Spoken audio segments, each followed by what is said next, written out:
Hello and welcome to Legal Bites. If you're new here, my name is Alita. I'm a lawyer licensed in California and DC, and on this channel, we explain the law one bite at a time.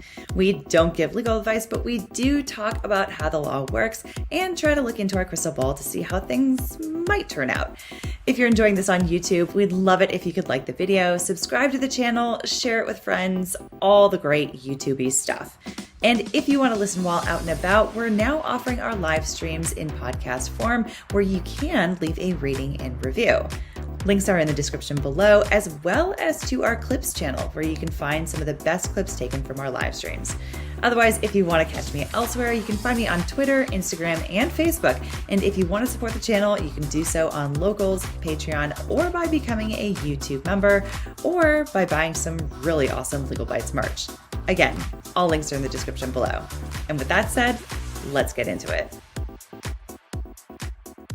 Hey guys, how's it going? Happy Monday. Monday morning in the States, Monday afternoon in Europe, evening elsewhere. So hope you guys are doing well. I hope you are having, I hope you have a little bit more energy than Indy does, because she looks like she's just broken.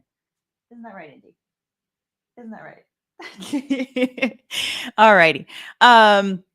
Hey, welcome from everybody to everybody from everywhere. I started saving in the chat where people are saying that they're from. I see from Canada, from Cardiff, I see from Europe, I see from Rockdale, and from Missouri, and Finland, it looks like. Where else? I've got, okay, heyo, coming from Illinois, from Santiago de Chile. Awesome. From Kansas, Suffolk. Good morning, guys. Good morning. Good morning. Oh, Montreal. Let's see here. Oh, from France as well. Australia. Look at that. We've got the whole globe here. I love it. I love it. Thanks so much for joining me. I know that this was, I actually meant to get this notification of this live stream out like 24 hours ago, and then I actually kind of forgot. So I appreciate that folks, with 2 hours notice, were willing to come in and check this out. So thanks so much for joining me. And also thanks to all the people that I know that yesterday I talked a bit about the YouTube memberships thing that happened where I somehow just by changing the name of the memberships ended up canceling all of the memberships by accident. So if you got a cancellation notice of it, it was not booting you out. You are not kicked out of the Bite Club. There's no way to get kicked out. Well, I guess there are ways of getting kicked out of the Bite Club, but that's not it. Generally speaking, I think people would know. But I have a fairly high tolerance for kicking someone out of the Bite Club. But anyhow, if that was you and you think that you were, just booted out and you're upset about it, I'm really sorry about that. That was an error. And if you are so inclined, feel free to sign back up. I actually decided to take the opportunity to take a look again and create tiers. So now there's a $2.99 version. So if you didn't sign up before because you didn't want to spend $4.99 a month, you can do the $2.99 version. And then I also have a $9.99 version now. So various perks and whatnot. So yeah. Hey, Jeremiah Jordan, welcome to Bite Club. Thanks so much for joining. There you go. He re-signed up. Awesome. So Mecha plays or Mecca plays. Mecha? I'm sorry if I'm mispronouncing it. One way or another, I'm mispronouncing it. First rule of Bite Club, you don't talk about Bite Club. Well, it's actually the opposite. First rule of Bite Club is like, share, and subscribe. But anyhow, okay, enough of that. But I do appreciate the folks that did sign up again.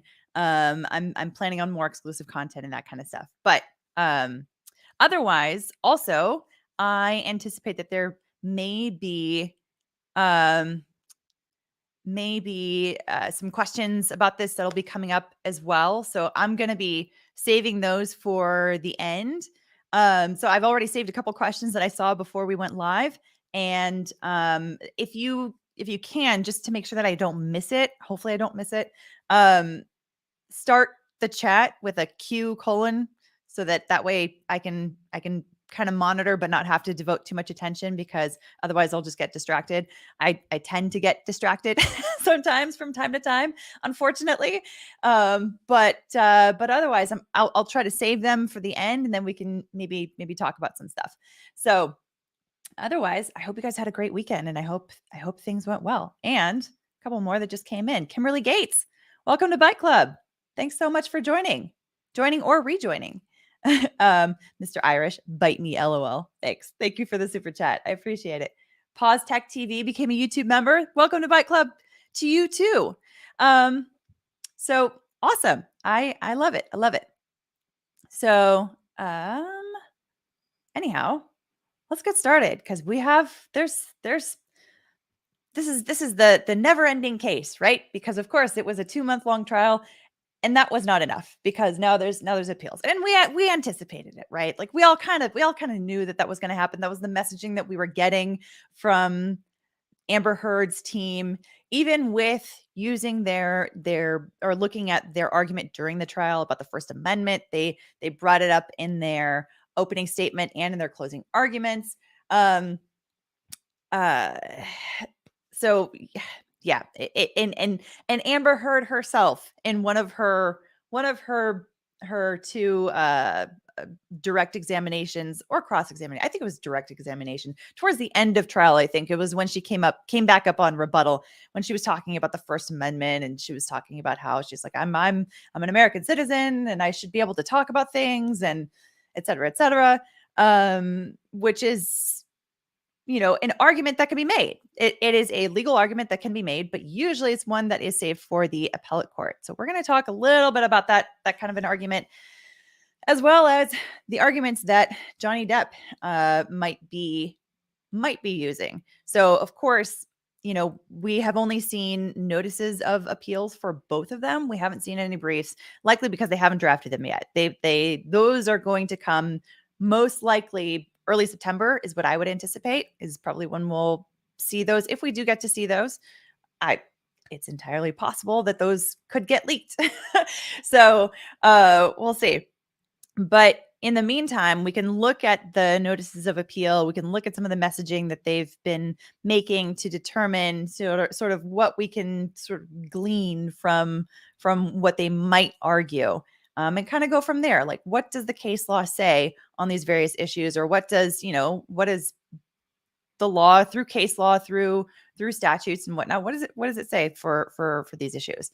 Let's start with pulling up the notices of appeal. These are a little bit small, so I'm going to make this the entire screen. Maybe that's better. Maybe you guys can see that a bit better. Okay, so this is Amber Heard's notice of appeal, which was filed on July 21st, 2022. It says, please take notice that defendant and counterclaim plaintiff Amber Laura Heard, pursuant to Rule 5.9 of the rules of the Supreme Court of Virginia, hereby gives notice of her appeal to the Virginia Court of Appeals from this court's June 24th, 2022 final judgment order, the July 13th, 2022 order on defendant and counterclaim plaintiff Amber Laura Heard's post-trial motions, and from all additional orders and rulings by the trial court prior to the entry of the final judgment order and post-trial motions order.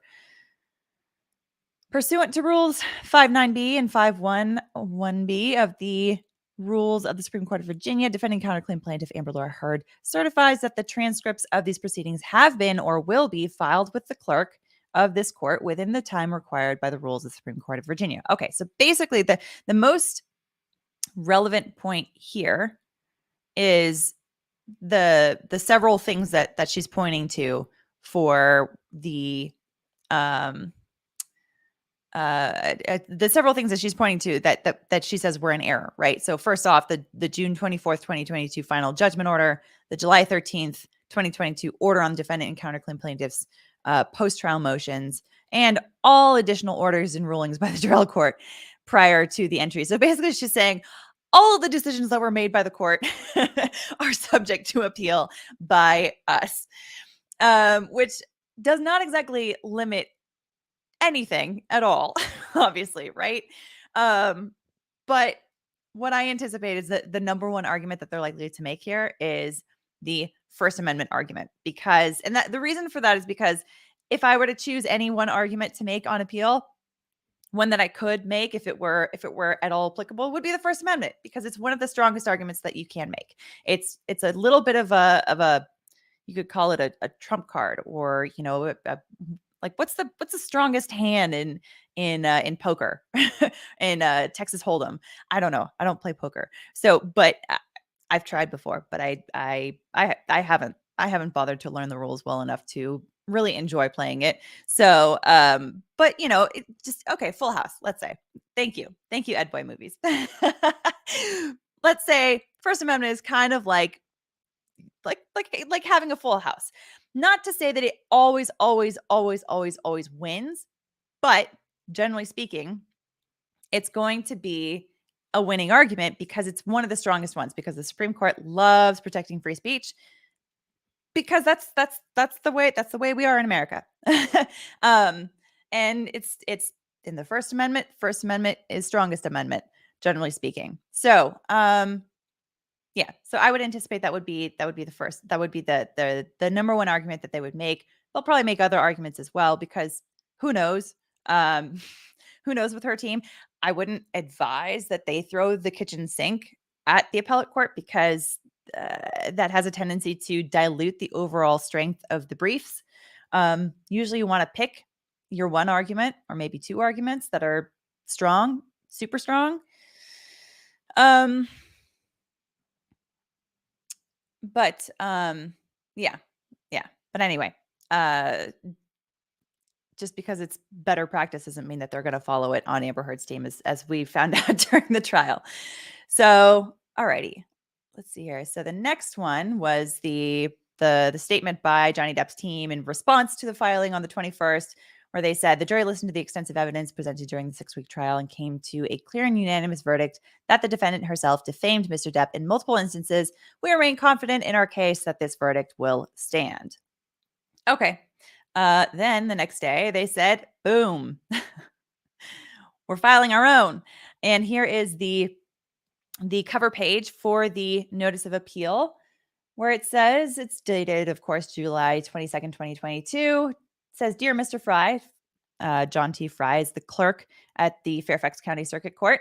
They said, please find attached, or please find enclosed for filing in the above referenced matter for the following: a notice of appeal to the Virginia Court of Appeals, a check for the $32 filing fee, and an appeal bond for costs, together with a $500 check for the appeal bond. Pursuant to Rule 5A6, a copy of this notice of appeal and the applicable fee has been filed with the Virginia Court of Appeals. Thank you very much for your assistance. Sincerely, Andrew C. Crawford, counsel. Okay, and it's also to counsel record. Alrighty. And along with that, here is the notice of appeal. It's much shorter. Plaintiff counterclaim defendant John C. Depp II by counsel hereby appeals to the Court of Appeals of Virginia from all adverse rulings and from the final judgment order of this circuit court entered on June 24th, 2022, pursuant to Rule 5A8. Transcripts of the incidents of this case have been previously filed. Additional transcripts may be filed. So once again, it's similar to the notice of appeal filed by Team Amber Heard. It does leave the door open for them to argue from all the different decisions that were made by Judge Azcarate that were adverse to their particular case. But it seems like what they're particularly focusing on is the judgment on June 24th, 2022. Now, obviously, he's not going to be appealing the judgment that was in favor of him, right? So Amber Heard's defamation, the verdict by the jury saying that Amber Heard defamed him on all three of those statements. But the particular verdict that they are talking about there obviously is the one where they found that Adam Waldman's statement that was particular about the very specifics of the events of the night of the police coming to examine the apartment in downtown Los Angeles, to say that those were defamatory. That was the verdict there. So obviously they found that the two more general statements by Adam Waldman that had to do with her concocting a hoax is less, they found that those were not defamatory. But the one that was much more particularized, I was talking about like, okay, well, they realized that that wasn't enough, and these other individuals were involved, her friends were involved. And so what they decided was that they called the cops first, and then they roughed up the place, and they called the cops again. And then, then there was et cetera, et cetera, et cetera. So that was the statement that they found to be defamatory. And the issue there, in my opinion, is, well, I'm kind of jumping the gun here. I wanted to do a little bit of groundwork first before getting into the specific arguments. But my guess is that there may be two potential arguments that they might make having to do with that particular verdict, having to do with Adam Waldman's statements. One of those might be the litigation privilege. The other one, probably the second one, more likely than the first one, would probably be the issue of attorney-client privilege. So we'll talk about that in more detail in a bit. First, I want to talk about the bond issue, because I know that the people have been talking about the bond quite a bit on Twitter as well, because there seems to still be some confusion as to whether or not a bond is required to be paid in order to appeal. Well, so I looked up bonds in Virginia, and as it turns out, they view bonds as there are two different kinds. So there is an appeal bond, which is what was referenced in that letter from Johnny Depp's legal team, the cover letter there that you could see. It was actually, let me pull that up again. Okay. So this one right here, you can see an appeal bond for costs together with a $500 check for the appeal bond. So an appeal bond is basically just a bond that pays for the costs of filing an appeal. So it's just like, when you file a complaint, you have to give filing fees. Just like for this notice of appeal, they had to give a filing fee to the trial court. That's to pay for the cost involved with, having a clerk look at it, having, other administrative staff look at it, and et cetera, et cetera. But so generally speaking, that's $500 to file an appeal. You have to give that bond. Or there's a suspension bond. And the suspension bond the purpose of a suspension bond is to suspend the execution of a trial court judgment while an appeal is sought. So in other words, it's the appellant, the person that is filing the appeal, has the ability to file a suspension bond that basically says the other side that has the ability to collect against me is frozen from collecting against me while this appeal is ongoing. And in order to do that, you have to get a bond that is the amount of the judgment plus 6% interest for calculated over a year in order to do that. So it seems like neither side has filed a suspension bond, according to what I have seen so far. So let me see here. And just to show you the receipts, here we go. Let me just show you. I should have shown this while I was talking about it, but here we go. Okay, Virginia Code Section 8.01-676.1. See, it says here, security for costs of appeal of right to court to appeals of appeals in civil cases. A party filing a notice of an appeal of right to the Court of Appeals in a civil case shall simultaneously file an appeal bond or irrevocable letter of credit in the penalty of $500. Basically saying it costs $500. There's exceptions for whether someone is indigent. If they can't afford it, you have to show that you're indigent. So there's all kinds of different showings that you have to make in order to do that. Doesn't seem like Amber Heard has done that either. But so I anticipate that both sides have probably filed the bond for costs, or the appeals bond. Now going down to Section C here is, security for suspension of an execution. An appellant who wishes execution of the judgment or award from which an appeal is sought to be suspended during the appeal shall, subject to the provisions of subsection J, file a suspending bond or irrevocable letter of credit conditioned upon the performance or satisfaction of the judgment and payment of all damages incurred in consequence of such suspension, and except as provided in subsection D, execution shall be suspended upon the filing of such security and the timely prosecution of such appeal. That is a heck of a long sentence, isn't it? It basically means what I said before, that if you want to prevent them from executing the judgment, you want to suspend the execution of that judgment, you file a suspension bond. And so generally speaking, it's the judgment plus 6% interest. Okay. That should be about it. Okay. Cool. So now on to and by the way, when they're talking about an irrevocable letter of credit, what they're talking about is a letter from the bank. It's an official document from the bank that basically guarantees that they are going to make payment on the full bond. So basically, that they're guaranteeing payment of that full amount.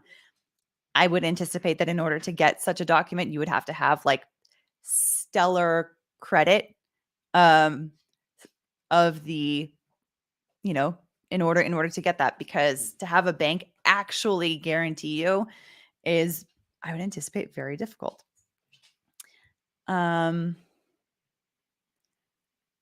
Flash just mentioned that Johnny has put the appeal bond. Yeah, that sounds correct. Based on the cover letter that I read before, is where they said that they enclosed was the $500 plus the actual appeal bond itself, like the document for it. But that is just the basic $500 fee to cover the cost of the appeal. That's not the same thing as the suspension bond. So keep that in mind for the future. So, alrighty. Let's now talk about the actual appeals. What are we looking at when we're talking about appeals? Generally speaking, and then we'll get into some more specifics about what we can anticipate that we'll be seeing from Amber Heard's side and from Johnny Depp's side. So first off, there are certain arguments that the appeals court is going to look at differently. So when they look at the jury verdict, they're not going to just overturn the jury verdict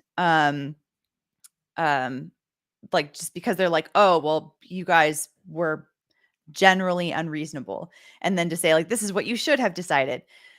They're generally not going to do that.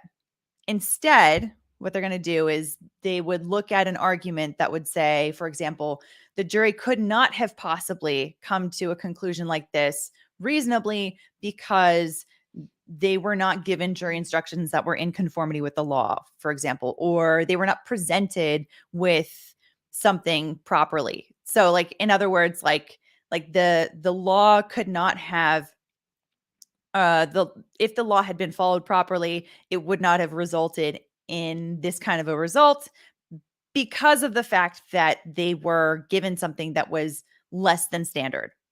Now, there are two basic kinds of arguments that the appellate court is going to be really looking at and analyzing. So first off is judges' decisions that are discretionary. Those are going to be looked at, and they are going to be looking at them with a standard called abusive discretion, which is a very high standard.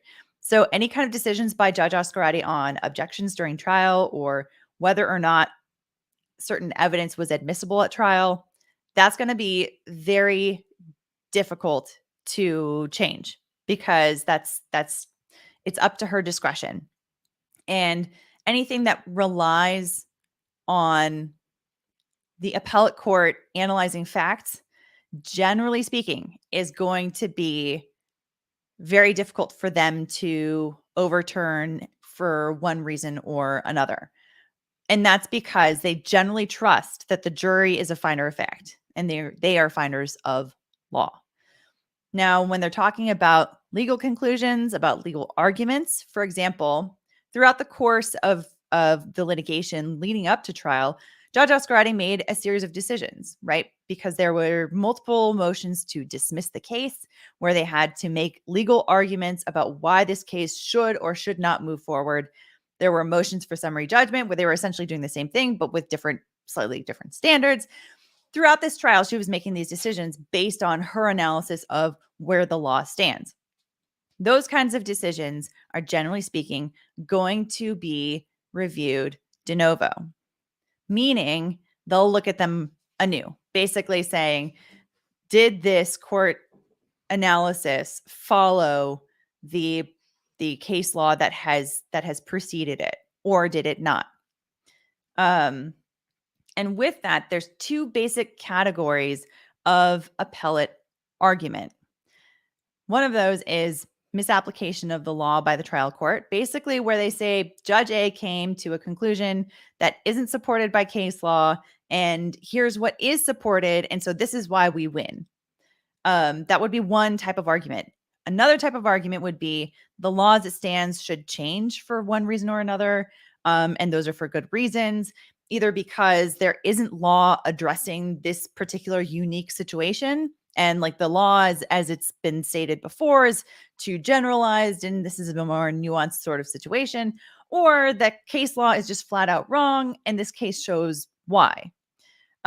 Generally speaking, when we're talking about appellate arguments, the stronger argument is going to be this law, or this decision by this judge doesn't conform to what the law is, because the law, here's a bunch of case law that is all binding, and this court didn't make the right decision according to the prior case law.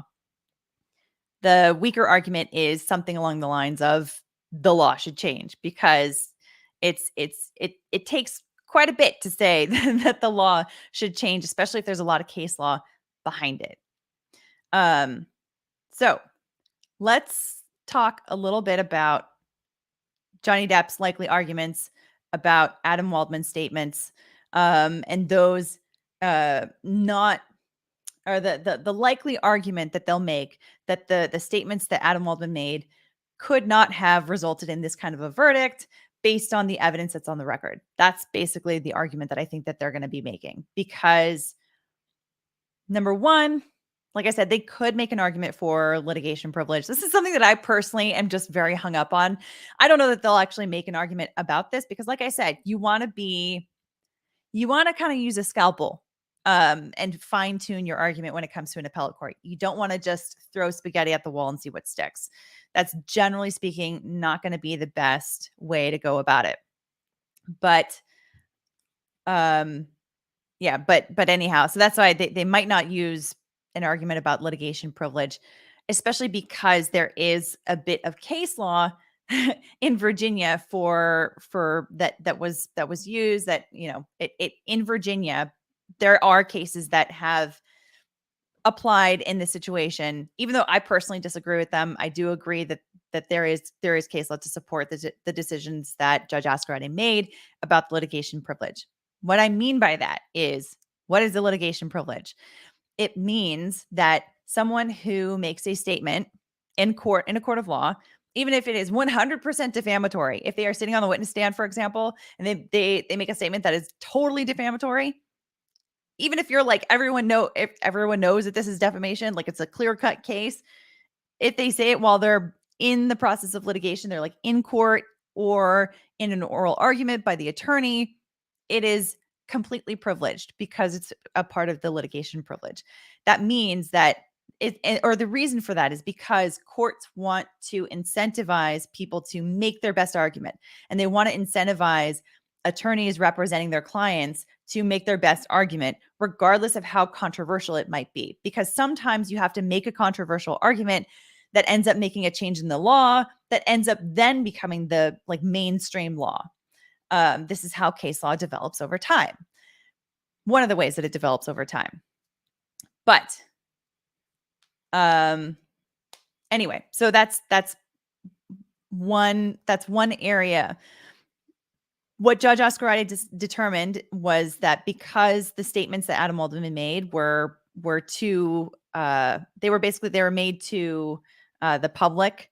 They weren't made in the process of I don't know. I don't know if she actually explicitly said this, but basically what I picked up from the opinions that I read by Judge Azcarate, and actually it may have been the prior judge that made this determination, but what was I going to say? The basically what I got from it was because these statements were made by Adam Waldman, not in, say, a filing, not specifically in court, but they were made to a newspaper, to the Sun, that those statements were not subject to, they were not protected by the litigation privilege. Personally, I see it differently because of the fact that that those were made by an attorney in the clear context of litigation. Like, he was being asked about the litigation and he was giving the same argument that he was making in court. Personally, I disagree with that determination of where the line is for the litigation privilege, but that's just me. The stronger argument for them arguably is that the attorney-client privilege protects everything that Adam Waldman said in that deposition when he responded. I'm invoking the attorney-client privilege on behalf of my own client, who was Johnny Depp. Looking back for context, if you guys remember, during the trial, he was called as a witness and he was called by video deposition. Literally every single response that he gave, his answer was, I am following the advice of my counsel and invoking the attorney-client privilege. Basically meaning like he was a steel door of protection between the deposing attorney and the information that stood behind him. And the whole purpose of getting to the information behind him was to try to get that evidence to apply it to the defamation claims by Amber Heard about Adam Waldman's statements. And as a reminder, for defamation, you have to show actual malice because we're talking about a public figure here. Actual malice meaning that the plaintiff has to prove that the defendant knew or was reckless as to knew that they were false or was reckless as to the truth or falsity of the statement. Now, in order to show liability, Amber Heard had to show that Adam Waldman or Johnny Depp, one of the two, arguably both, had made these statements in actual malice. Now, you can't just imply that, right? I mean, you can get there with circumstantial evidence, right? Because that was the case with Amber Heard's defamatory statements, right? Because as soon as you show that the individual who says something happened to me, as soon as you show that they made an untrue statement about themselves, you can get there very quickly to say that they actually lied, that they knew that they were lying, that they knew that, right? Like there was never a circumstance where she was like, I don't know, I was high out of my mind, or I don't know, I was drunk off my ass, or you know what I mean? Like there was never any time that she was like, I don't really remember specifically what happened during certain circumstances. It was she very clearly remembered according to what she said. So it's very easy to show through circumstantial evidence that she acted with actual malice. Now, when you're talking about applying defamation to a third party, you have to do a little bit more work to get to the actual malice. And that's because you have to show that this other individual not only didn't have certain information, but had the information that the truth was the opposite and decided to say the opposite. Does that make sense? So because of the fact that we were talking about the statements coming from Adam Waldman, and those are being vicariously held against Johnny Depp, we have to know that not only is Adam Waldman making a false statement, it's not enough just to say that he's making a false statement. We have to somehow have evidence that Adam Waldman knew that what he was saying was false. Did we have any evidence on the record from that deposition? Do we have anything on the record that shows that we know one way or another what Adam Waldman was thinking? No, absolutely not. So to my mind, I think that the most likely argument by Johnny Depp's team on that particular verdict is going to be something along the lines um, of that there was no evidence to suggest that he had any intent at all. There was no knowledge of what he was saying was false, no recklessness as to the truth or falsity of the statement. Like they just there was a complete vacuum of facts there. And when there's a vacuum of facts, you can't just fill it with supposition. So, but anyway, so that's their arguments. Now, I think it gets a little bit more interesting when we're talking about Amber Heard's arguments, because it's more of a, to me, it's a little bit more of a gray area, if you want to put it that way, because when we're talking about the First Amendment, we're always talking about the possibility, if there's enough case law, that it puts this case squarely in the middle of the case law that's already come before, then it's a relatively easy case. But this particular one, personally, I could see her pushing this all the way to the Supreme Court just because it is somewhat novel. We're talking about celebrity, right? We're not talking about your average defamation case. We are talking about public figures here. And we have seen some public figures take some cases straight to the Supreme Court, not straight, but all the way up to the Supreme Court. So Jerry Falwell brought the case that he had against Hustler. That went all the way to the Supreme Court, where they were making fun of him through some cartoons or whatever. And then there was the Sullivan v. New York Times, same thing. So this is one that, if there is enough of a nuance here that they can put forth in the appellate arguments, I could see it potentially going all the way up, much to Johnny Depp's chagrin. But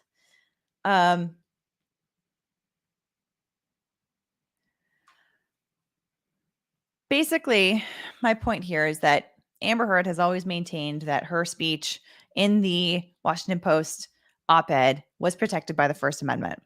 Now, what that comes down to, in my opinion, is whether the statements that she made can be considered of public interest or purely a private matter. And there is some case law that is informative on that. So let's take a look at some of that case law here. So first off is, let me see here. You know what? Let me back up just a little bit here. Another thing to note about, let's see, is that big enough? Can you guys see that? That might not be big enough. Okay, let's do it this way. Okay, so one thing to note is that when we're talking about the First Amendment, and we're talking about the First Amendment on defamation or intentional infliction of emotional distress, because there's a lot of First Amendment case law that is on like both of these two together. And when we're talking about the First Amendment defense to that, it's kind of, for the most part, I would say interchangeable between the two. So there's some cases that are talking about defamation, some that are talking about intentional infliction of emotional distress. But generally speaking, when we're talking about the First Amendment, we can apply it to either scenario, usually, depending on if there's some nuances there. But basically, the Supreme Court has said that in cases where the First Amendment is brought up for defamation or for IIED, intentional infliction of emotional distress, the court is able to look at the entire record. So meaning that they are going to look at the entire context of the actual statements within the document itself. Essentially, they're going to be, they could look at it from start to finish, which is different from what I said before. Different from what I said before about, these discretionary decisions, right? Where factual determinations are not going to be looked at by an appellate court. Where we're talking about the First Amendment, they will at times go a bit more broad and expansive. So here is from New York Times v. Sullivan, where the Supreme Court said in cases where that line must be drawn, basically between free speech and between liability, the rule is that we examine for ourselves the statements in issue and the circumstances under which they were made to see whether they are of a character which the principles of the First Amendment, as adopted by the Due Process Clause of the 14th Amendment, protect. We must make an independent examination of the whole record so as to assure ourselves that the judgment does not constitute a forbidden intrusion on the field of free expression. Oh, you know what? I just realized for some reason I'm not showing this screen. Hang on just a second. I will show here. Okay. Sorry, guys. So basically, the whole point that I'm getting at here is that the when we're talking about, so if Amber Heard makes this First Amendment argument that I anticipate that she's going to be making, the appellate court is going to be able to look at the entire document, the entire Washington Post, the entire Washington Post article, and analyze the context of the statements and everything else for a First Amendment analysis. Okay. Now, looking at some more case law here.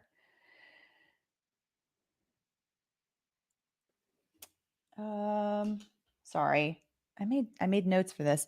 Okay. So when we're talking about, like I said, this is going to come down to some differences between public concern and private concern. That's really what this is all going to be about. Okay. What the Supreme Court later said was the explanation for the Constitution's special concern with threats to the right of citizens to participate in political affairs is no mystery. The First Amendment was fashioned to assure unfettered interchange of ideas for the bringing about of political and social changes desired by the people. Speech concerning public affairs is more than self-expression. It is the essence of self-government. Accordingly, the court has frequently reaffirmed that speech on public issues occupies the highest rung of the hierarchy of First Amendment values and is entitled to special protection. Basically saying, yeah, like I said before, the First Amendment is basically the strongest argument that you can possibly make. And here is a case which is very, very, I don't know, you could say illustrative of the, it's very illustrative of the sort of the way that the Supreme Court has looked at this particular issue. There's a case called Snyder v. Phelps. I'm not sure if you guys are familiar with it, but it basically was where a Marine died in either Iraq or Afghanistan. I think it was Iraq. And at the funeral, or outside the funeral, I think it was outside the cemetery, there were picketers that had all kinds of offensive signs.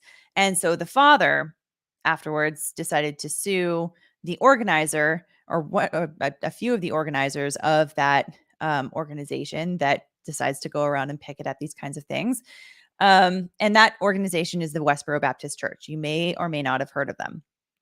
But they basically go around and they do this, and they have all kinds of offensive signs where they say, God hates certain types of different groups. And I'm not going to repeat it because I don't want to be offensive. But basically, the court decided that their statements that they were making, although relatively offensive, not relatively, quite offensive, that they were making public statements about their views of the war and their views of all kinds of different things. So this is, I'll show you guys what the Supreme Court said in Snyder v. Phelps about the distinction between private matters and public matters. Okay, they said that not all speech is of equal First Amendment importance. However, and matters of purely private significance are at issue, and where matters of purely private significance are at issue, the First Amendment protections are often less rigorous. That is because restricting speech on purely private matters does not implicate the same constitutional concerns as limiting speech on matters of public interest. There is no threat to the free and robust debate of public issues. There is no potential interference with a meaningful dialogue of ideas, and the threat of liability does not pose the risk of a reaction of self-censorship on matters of public import. We noted a short time ago in considering whether public employee speech addressed a matter of public concern that the boundaries of the public concern test are not well defined. Although that remains true today, we have articulated some guiding principles that accord broad protection to speech to ensure that courts themselves do not become inadvertent censors. Speech deals with matters of public concern when it can be fairly considered as relating to any matter of political, social, or other concern to the community, or when it is a subject of legitimate news interest, that is, a subject of general interest and of value and concern to the public. The arguably inappropriate or controversial character of a statement is irrelevant to the question whether it deals with a matter of public concern. So, based on this particular language, it does sound like the Supreme Court is pretty dang broad on that, right? Because what constitutes a statement that is relating to any matter of political, social, or other concern to the community, or when it is a subject of legitimate news interest?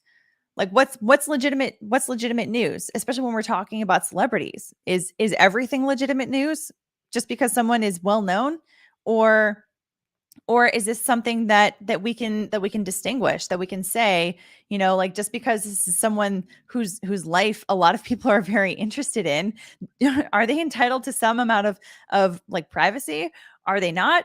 Where does this line fall? And we don't have a lot of particular case law, at least not that I've found, that's talking about that distinction as is described here by the Supreme Court when it comes to someone that's a celebrity. There is some here that has to do with the news, and that is, let's see here, was it okay, I think it's this one. Rodriguez v. Fox News Network. Now, this is a particular case. I mean, it's out of Arizona. It's not Virginia. So, this is not exactly binding on our particular case, but this is like how one court decided to look at it. That they said, what happened in this particular case was, I believe it's the wife of an individual sued Fox News because they showed a police chase, a car chase that resulted in the individual's suicide. So Fox News was broadcasting the whole thing, and at the end, it ended up with showing the guy taking his own life at the end of this long car chase. What the court decided was several things. Number one, they said this is not just a suicide, but this was a car chase that ended in that. And you can understand how that is a public concern because you have other people that are on the road, right? People want to know if there's a car chase going down because they want to maybe avoid it, right? That's one of the reasons why those things are shown. So there is a certain public concern in something like that because of the fact that can impact the public at large. Number two, this was something that was happening out in public. It was not something that was happening in private, and you have some news camera that's coming in surreptitiously into someone's home to record them and then publish it. It wasn't something like that. So that's one example. Now, in other cases, including in Supreme Court cases, there is some precedent here talking about employment contacts where people are saying that they were public employees, they were working for the government, and they made some sort of a personal grievance through their employment network. Basically, they followed the system for a particular grievance that they had about about something that happened at work.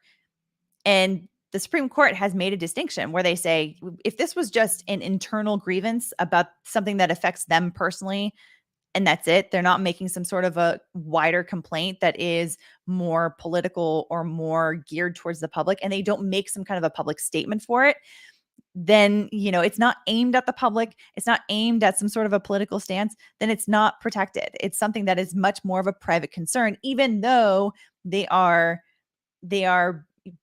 employees of the government, which generally speaking is going to get more leeway than in a private employment context.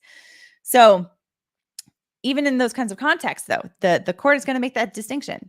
So the question here is, in the statements that Amber Heard made in the Washington Post, those were made to the public, right? They weren't private messages that were sent to just a few individuals, right? It was sent to the public at large. I will grant that there is context there that says that this is, there's Me Too stuff that's happening. But there's also a concern, though, that if everything becomes political, if every issue becomes a political issue, then everything is free speech, and you can defame anyone you want and just say, oh, but this is actually just a political issue that I'm talking about. But anyway, but that's something that could be a concern, that if we have an ever expanding zone of political speech, then it could be that you start to see these kinds of arguments that somebody is actually making a defamatory statement, but they try to cloak it in political speech. But anyway, so in this particular context, I don't know what's going to happen here, but I do anticipate that she could possibly have several different arguments here. Number one being that she could argue at the appellate level that that Judge Azcarate did not follow the particular law according to, the broad language that's in Snyder v. Phelps about the public matters, right? Because she's also addressing the Me Too stuff, and so therefore she can argue that she's protected because of the fact that she's also talking about these other issues. But the court may look at it and say, okay, but you're kind of talking about some of these issues, but you're mostly talking about just one individual in particular.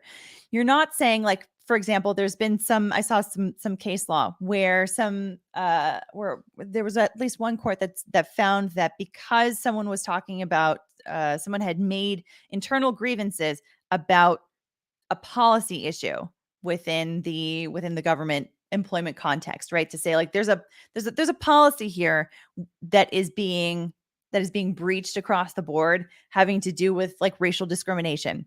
That is something that is potentially of public concern, right? Because arguably the government would want to know, or the public would likely want to know, if the government is also, enacting certain policies that are not according to our ideals, right? Not according to what the government is supposed to be protecting. But Johnny Depp's not the government, right? Johnny Depp is a private citizen, although he is a public figure. So there's a distinction that can be made there. Anyway, so that's what I'm thinking on those. I think it's going to be interesting. I'm not necessarily saying that she's going to win. I really look forward to seeing the briefs that come out from both sides of this case, and I think it's going to be interesting. Okay, let me go through some of these saved things. Oh, let's first welcome some new members. Ryan Gallo became a YouTube member. Hey, welcome to Bike Club, Ryan. Also, Ald Phillip 2003, you're welcome. Thank you. Thank you so much for the generous super chat. Thank you. Andre Vander Elst became a YouTube member. Welcome to Bike Club. Andy the Game Maker said, I thoroughly enjoyed your reaction to the KF movie clip yesterday in members only. I'm so glad that I'm still able to effectively shock you. Yes, you are. So if you guys are members of the Bike Club, you can go to the posts from yesterday. There's a members only post with a link to a video from yesterday's live stream, where Andy showed me a particular clip, or he sent a clip for me to react to. I had reviewed half of it. And in the first half, it seemed fine. So I was like, oh, okay, this is going to be great. It ended up being a bit more, a bit more spicy towards the end. And I was not expecting it. Anyway, Andy got a lot of enjoyment out of that for sure. LB, welcome to Bite Club. Welcome, welcome, welcome. Thank you so much for becoming a YouTube member. Nate the lawyer, hey, thanks so much for the super chat, man. Says, what up, biters? Let's go. Amber Heard will win and justice for AH. Joke, people. She is going to lose. You may very well be right. You know what? Maybe we should. I did see that Kurt was in the chat earlier. He did say that he's willing to discuss some of this stuff. I know he's our constitutional law guy, right? Like any kind of Supreme Court opinions, First Amendment stuff, for sure. He's our guy on that. So maybe he can give some education on this that is going to be a bit more robust. I don't know. Let's see. I'm always willing to learn more from other people through discussions and whatnot. So, but anyhow, thanks so much, Nate. Thank you. Ian Paler became a YouTube member. Welcome to Bike Club. Welcome. Okay, so we've got a few questions here that I caught, and if I see 4 here that I've saved. So if there are any more that I have missed, I apologize. And just let me know, just pop it in the chat. I just missed it because I was focusing on the actual content earlier, the actual material. Amal Halleck says, what does it mean to strike something from the record? It basically means, so remember how the court reporter the entire time is typing up everything that everybody's saying, right? So everything that the witness says in response to every question by the attorney. So when the attorney moves to strike something from the record, a lot of times it'll be something that that a witness said that is supposed to becomes evidence on the record. So when you strike it from the record, it basically just erases it. So when we are talking about appeals and you have an appellate court that is going to be reviewing the record for something, it'll be absent. They won't see it. So it's not something that they can review because it's not on the record, if that makes sense. So essentially, it just doesn't exist. Caro says, would Judge A be part of the decision-making again in case of an actual appeal? No, actually, no. So she's at the trial court level. So what happens when you appeal is you go to the next level and you've got a whole panel of judges that are going to be looking at this case entirely differently. It's their only job is to review these appellate level cases. So they don't deal with juries ever. They don't deal with individual. I mean, generally speaking, they don't deal with individual witnesses or whatever, but they are dealing strictly with, usually there's going to be certain arguments that'll be oral arguments by the two sides. You'll have the attorneys come up and make these arguments. So anyway, yeah, but Judge Azcarate she's basically her job should be effectively over at this point. LB says, should we switch from Patreon to YouTube? No. If you want to stick on Patreon or if you want to stick on YouTube members, either way, doesn't matter to me, because what I did was by creating the 3 different tiers on YouTube memberships, I basically gave parity between the two. And so the perks are going to be the same across the board. So it's up to you whether you want to be a YouTube member or whether you want to be on Patreon. Same. So up to you. Let's see here. Hajime or Hajime. The appeal brief is not supposed to be public. Well, I think that access to these briefs might be a little bit more limited than is generally the case for the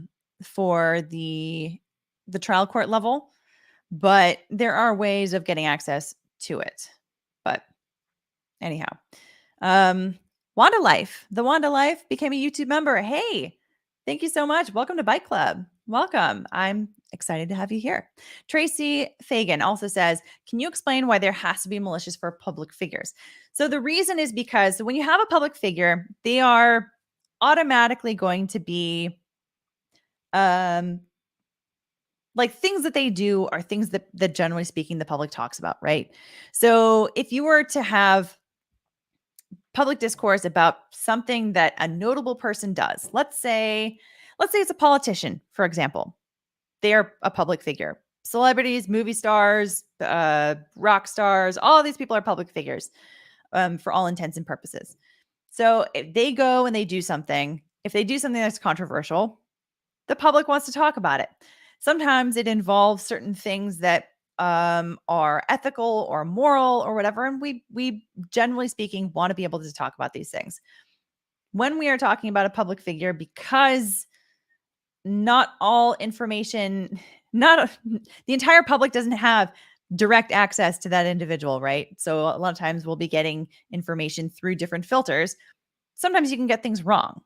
It's different than when we're talking about an individual that's in our direct community, right? Somebody that is just your neighbor down the street that does something.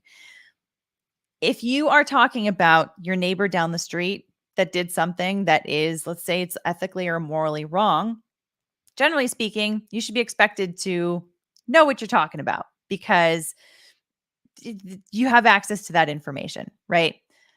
So that's why we have a negligence standard for that. That basically someone has to have, you have to take reasonable care when you're talking about your neighbors down the street.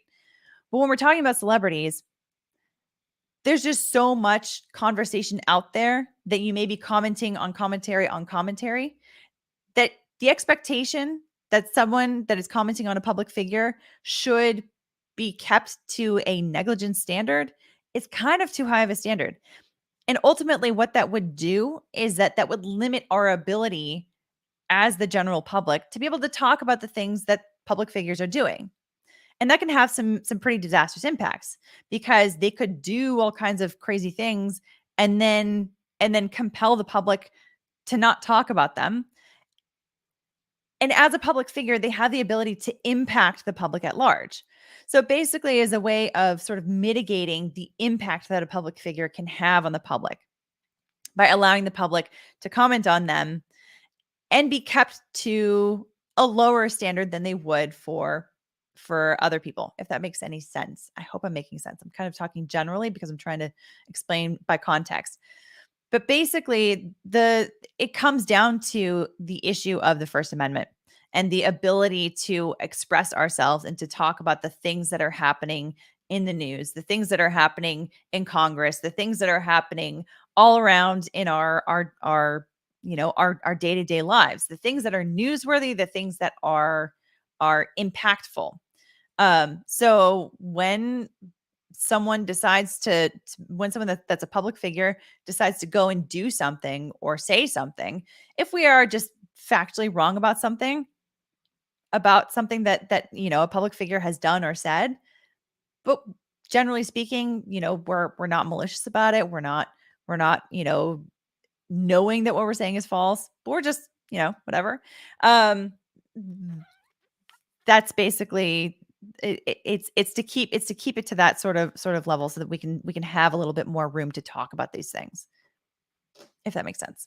So, and to be clear, so when we're talking about malicious, I'm not what I'm saying, the standard is actual malice. So, which is different than being malicious, than saying, because the colloquial version of the term malicious is like when you have you specifically are intending to do harm to someone else. There's no harm element to it. It's just knowing that what you're saying is false or being reckless as to the truth or falsity. Basically saying, yeah, I have a really good way of checking and verifying what I'm saying, but I'm not going to do it. I don't really care.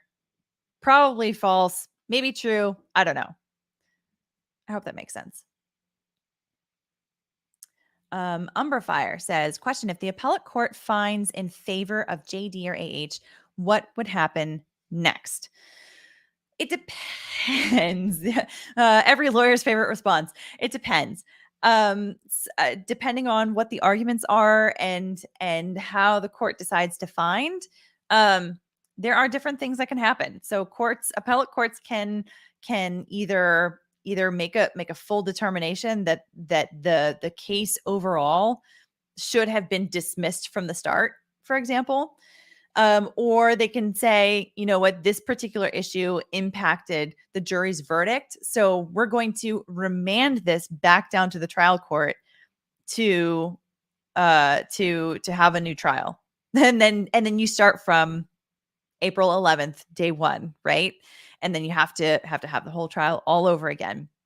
So it depends on the type of questions, because certain decisions you're able to make through various foundational decisions.